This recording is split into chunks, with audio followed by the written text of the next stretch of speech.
এই গান এভাবে মৌ ছাড়া আর কেউ গাইতে পারবে না। এটা মই, আপনি আমার মৌ নন, আপনি মায়া। কারণ আপনি যদি মৌ হতেন, মানে আমার মৌ আমার আমার গালে চড় দিতে পারতো না। সরি।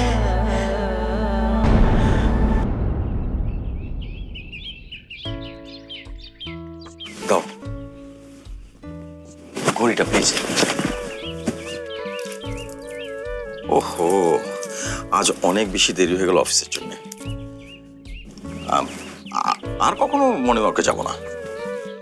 সে কি কথা, সকালের হাঁটা তো শরীরের জন্য ভালো। যে কারণে যেতে চেয়েছিলাম সেটাই যখন এখন আর দরকার নেই, তাহলে আর যে কি হবে। আজকাল মাঝে মাঝে এমন হেয়ালি কথা বলো না তুমি। আজকে শেষ, আর হেয়ালির দরকার পড়বে না। আবার শোনো, আজ না দীপ্ত প্রভাতীতে একটা মেয়ের গান শুনলাম। মেয়েটার কণ্ঠ এত মিষ্টি, এত পরিচিত, ঠিক যেন আমাদের মৌয়ের মতো, একদম যেন মৌ।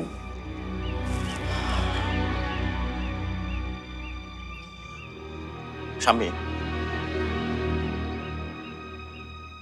সে মৌয়ের মতো, মৌ না।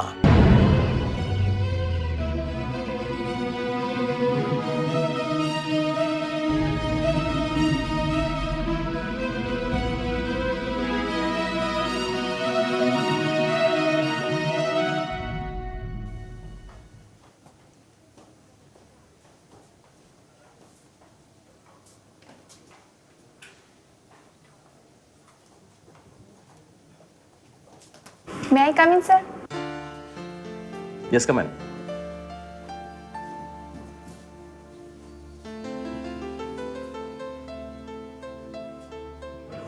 স্যার, স্যার আজকে কিন্তু আপনাকে একটু বেশি ফ্রেশ লাগছে। কাহিনীটা কি বলেন তো? লাগছে নাকি? এটা নিশ্চয়ই সোনার হরিণের জন্য। তার মানে আপনি যাকে ভেবেছিলেন তিনি সেই? তবে স্যার, মানুষের জীবনটা অনেক অদ্ভুত জিনিস। ইচ্ছে করেও কখনো কখনো সে ভুল করতে চায়। ভুল জিনিসটাকে সে সঠিক ভাবতে চায়। এই যেমন ধরো, আমি জানতাম যে মায়া কখনো মৌ হতে পারবে না, কারণ মৌ তো এই পৃথিবীতেই নেই। মৌ কেবলমাত্র আমার আর স্বামীর ভেতরে অবস্থান করছে। তবুও মায়াকে দেখে মনটা কিরকম যেন নেচে উঠল। মনে হলো ভুল যদি হয় হোক না, যদি এমন কোনো মিরাকেল ঘটে তাহলে ঘটুক না। কিন্তু কিন্তু আমার মন ভুলে গিয়েছিল যে পৃথিবীতে মিরাকেল, অবাস্তব কিছু আসলে ঘটে না। আমাকে আমাকে মায়া বাস্তবে ফিরিয়ে এনেছে জেনে। তাতে কিন্তু আমি একদম কষ্ট পাচ্ছি না, বরং আমার মনের উপর জমে থাকা টানাপোড়েনের যে শ্যাওলাটা ছিল সেটা সরে গেছে। আমার মনের ভেতরে এখন পাওয়া না পাওয়ার দ্বিধার মেঘটা নেই। তাই বুঝি স্যার আপনার চোখে এত ঝিলিক? ঠিকই ধরেছ, দ্বিধা মুক্তির ঝিলিক। স্যার, আমার মনে হচ্ছে আকাশের অবস্থা ভালো না। আজ মনে হচ্ছে ঝড় আসবে। ঝড়ের পরেই তো রোদ আসে, আসুক না ঝড়।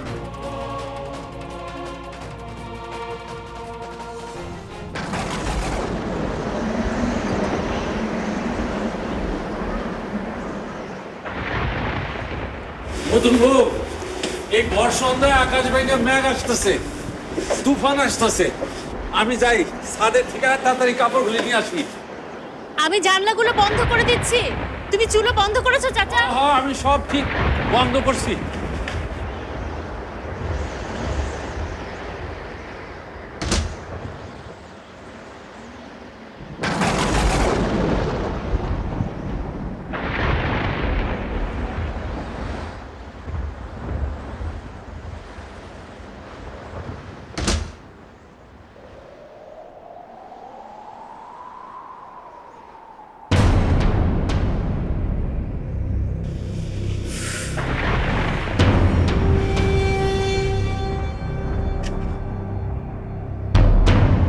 চাচা, আসার সময় চার্জার লাইটটা এনো।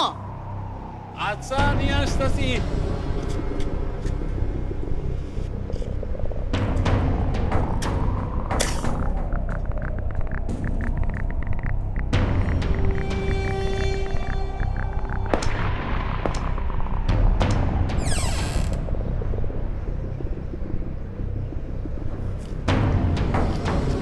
আকাশের অবস্থা ভালো না, অফিস থেকে আগে আগে চলে এসেছো, ভালো করেছো ইমরান।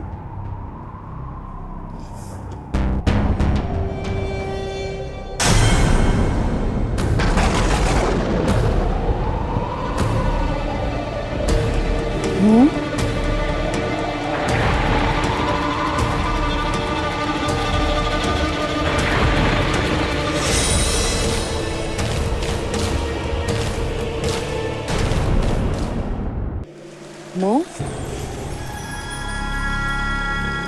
আপনিও ভুল করছেন। আমি মৌ না, মায়া। মায়া? মায়া, এই আমার পরিচয়। আর আপনার মতো আরেকজনও আমার পরিচয় বদলে দিতে চায়। আপনি নিশ্চয়ই তাকে চেনেন।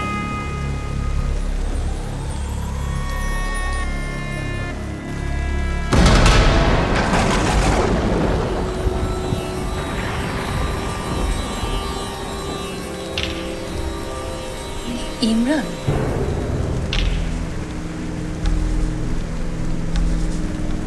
ইমরান আপনার স্বামী। শুনলাম তিনি এই ময়েরও স্বামী। এই যুগে এমনটা দেখা যায় না অবশ্য। যুগ পাল্টায়, কিন্তু মানুষ কি আর পাল্টাতে পারে? মায়া, মায়াই তো আপনার নাম না? ইমরানের অবশ্য দোষ দেখি না। আপনি দেখতে একদম আমাদের পাগলি মেয়েটার মতো। মেয়ে?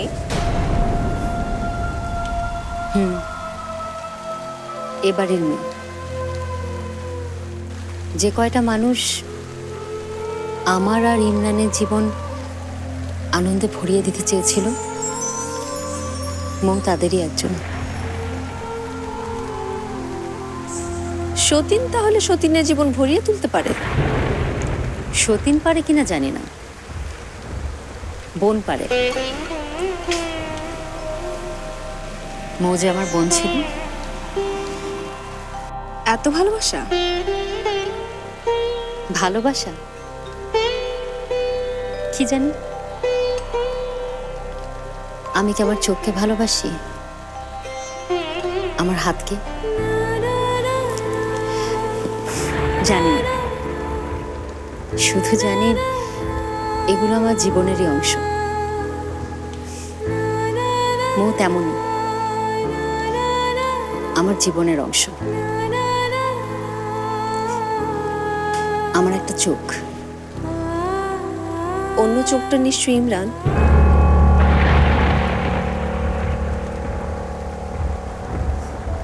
কিন্তু অন্য চোখটা যে এই মায়ার পেছনে মৌ মৌ করে ছুটছে, সেই খোঁজটা নিশ্চয়ই রাখেন, নাকি রাখেন না? আপনার চোখ আপনাকেই ফাঁকি দিয়ে অপাত্রে নজর ফেলছে, সেই দিব্য দৃষ্টি নিশ্চয়ই আপনার আছে। নিজেকে অপাত্র বলছেন কেন? আপনি মৌয়ের মতো দেখতে, আপনি আমাদের চোখের মণি।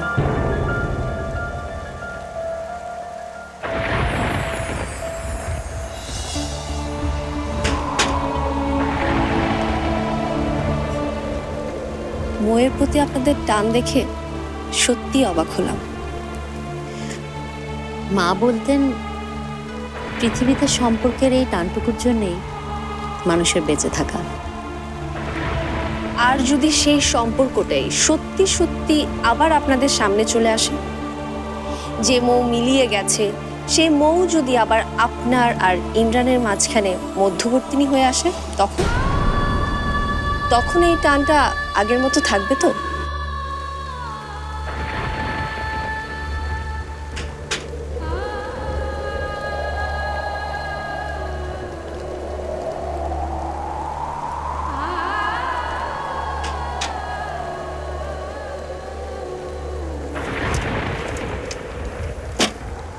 জানালা আটকে দিলেই কি বাহিরের ঝড় বন্ধ হয়?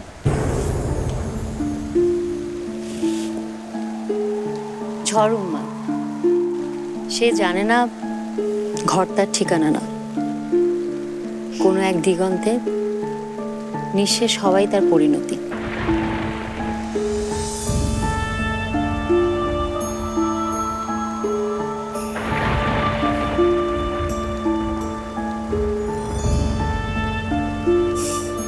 না, পারলাম না।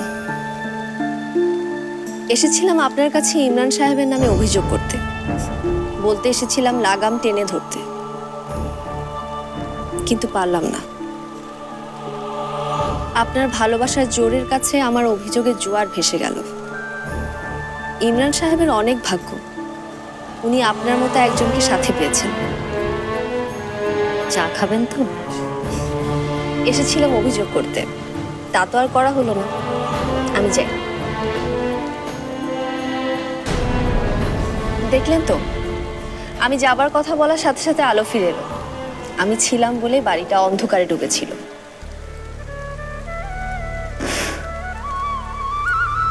অন্ধকার সবসময় খারাপ নয়।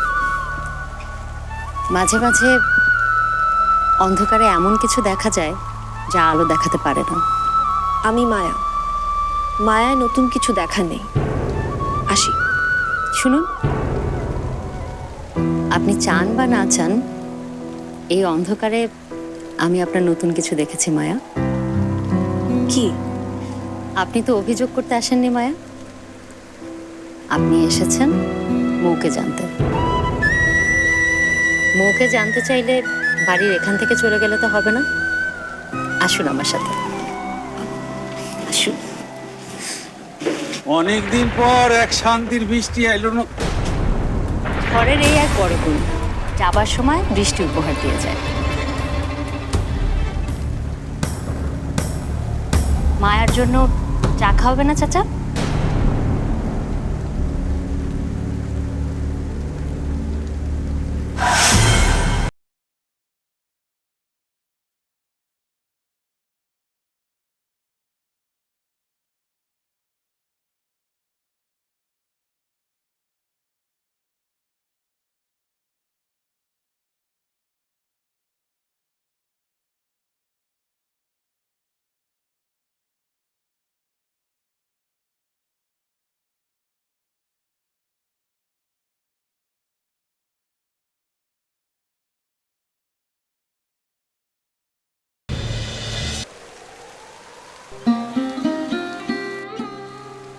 এটা গায়ের হলুদের ছবি।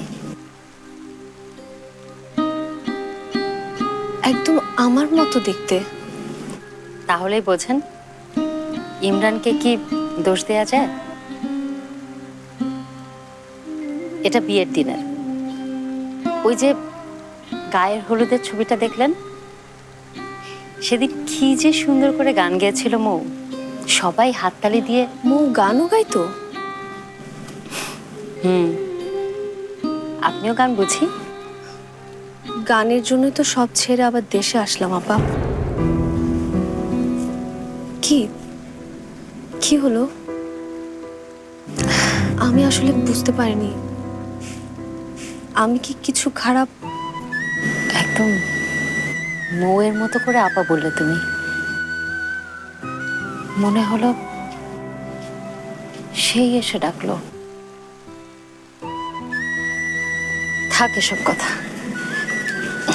অন্য কথা বলি। মৌয়ের এখানেই বাসর ঘর হয়েছিল, এই বিছানায় ফুল দিয়ে সাজিয়েছিলাম আমার বাসর ঘর। খুব অল্প সময় সাজিয়েছিলাম তো, তাই ভালো করে পারিনি সাজাতে। আর এই যে এখানে এখানে মৌয়ের শাড়ি থাকতো, আর এখানে মৌয়ের সাজের জিনিসপত্র থাকতো, ছোট ছোট টিপ, কানের দুল, নাকফুল। বেশি সাজতো না পাগলিটা, তারপরেও কি চমৎকার লাগতো ওকে। ও গহনা পরতো না জানো, কত গহনা ছিল ওর। আমি দিয়েছিলাম, মা দিয়েছিল।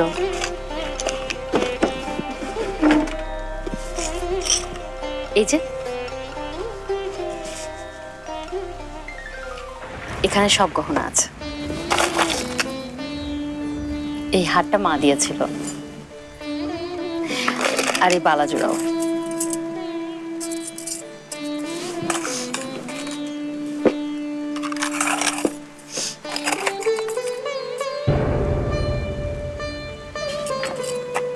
কি হলো? অন্য কথা বলবেন বলে আপনি কিন্তু মৌয়ের কথাই বলছেন। আমার ঘর ছুড়ে মৌ ছাড়া যে কেউ আর নেই ভাই।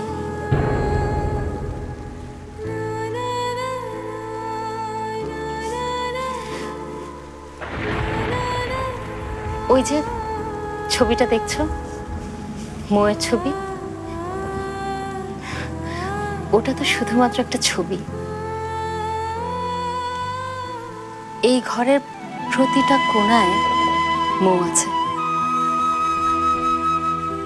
এই যে বিছানায়, এই ওয়ার্ড্রোবে, এখানে, এই দোলনায়। দোলনায়? চিরশূন্য এই দোলনায় আমার মৌ ওর বাচ্চাকে নিয়ে ঘুমিয়ে আছে। কেউ দেখতে পায় না, আমি দেখতে পাই। আমার মৌ এখানেই আছে। কি সব পাগলামি কথা বলছি না? না, লাগছে না, কিন্তু এতটুকু বুঝতে পারছি মৌ আপনার সবখানে আছে। আসলে আপনার হৃদয়ের ভেতর আছে। দেখেছো, চাচা এখনো চা নিয়ে আসেনি। আমি যাই, আরেকবার দেখছি।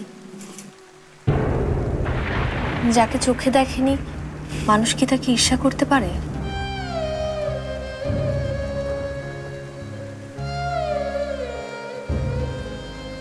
যে মুখ মানুষ প্রতিদিন দেখে তাকেও কি ঈর্ষা করতে পারে? তোমার আর মৌয়ের মুখের কোনোই যে পার্থক্য নেই। মৌ আমাদের ঈর্ষার নয় মায়া, ভালোবাসার। ভালোবাসা দিয়ে কি সব জয় করা যায় আপা? যায় না আবার। মা বলতেন ভালোবাসতে পারে বলেই তো মানুষ আর সবার চেয়ে আলাদা।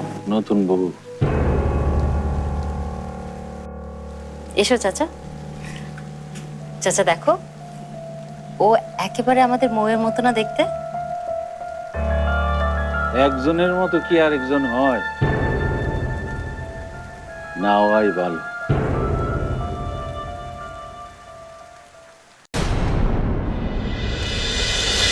বুঝতে একটু সময় লেগেছে অবশ্য জেনি, যে মায়া মৌ না।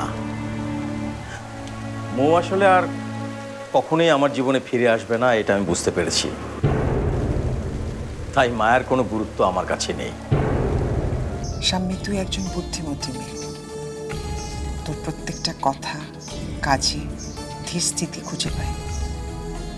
কিন্তু তুই আজকে যে কাজটা করেছিস সেটার জন্য আমি তোকে বকা দেবই।